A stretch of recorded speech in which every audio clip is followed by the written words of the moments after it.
Hindi dictation 80 WPM start होगा 3 second बाद।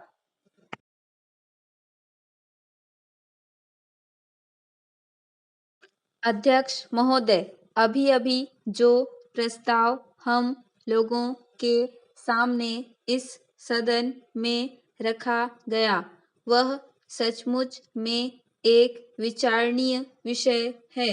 आज हमारे देश की हालत किसी से छिपी नहीं।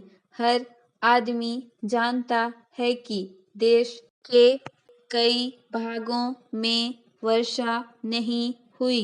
इसके कारण देश के कई हिस्सों में, जिनमें कि बिहार प्रमुख है, अकाल जैसी स्थिति पैदा हो गई है।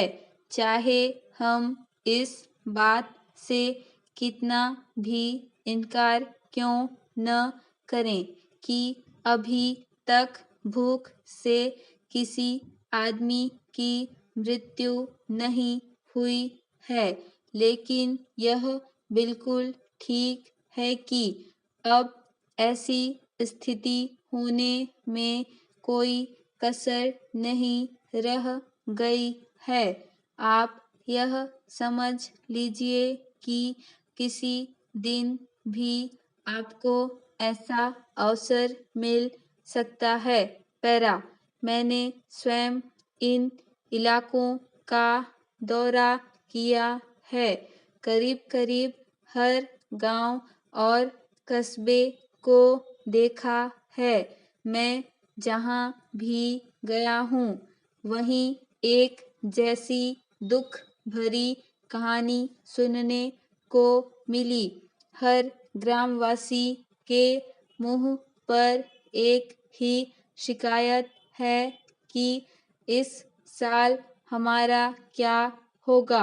उनके पास अनाज का भंडार समाप्त हो गया है।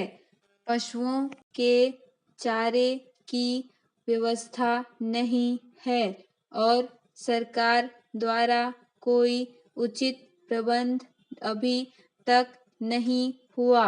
बेशक सस्ते गल्ले की बहुत सारी दुकानें खोलकर सरकार ने इस दिशा में एक सराहनीय कदम उठाया है, किंतु यह दुकानें अभी बहुत कम संख्या में हैं और गांवों से बहुत दूर दूर भी हैं।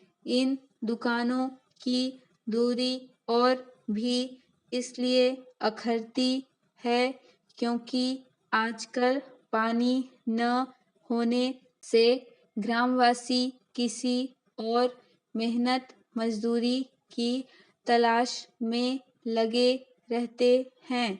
ऐसे समय यदि उन्हें अनाज प्राप्त करने के लिए अपने गांव से मीलों दूर जाना पड़े तो उनके आने जाने में ही पूरा दिन समाप्त हो जाए तो फिर आप ही बताइए वे बेचारे क्या करें।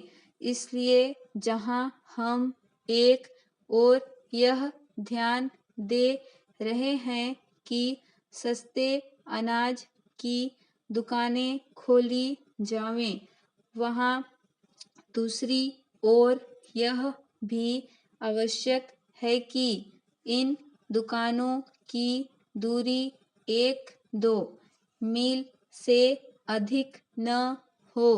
भले ही इसके लिए हमें कुछ अधिक दुकानें खोलनी पड़ें, यह एक बहुत ही आवश्यक बात है और हमें इसका ध्यान रखना चाहिए। ऐसा करने से हो सकता है कि कुछ अधिक खर्च भी हो, लेकिन ऐसा न करने से काम न चलेगा। स्टॉप।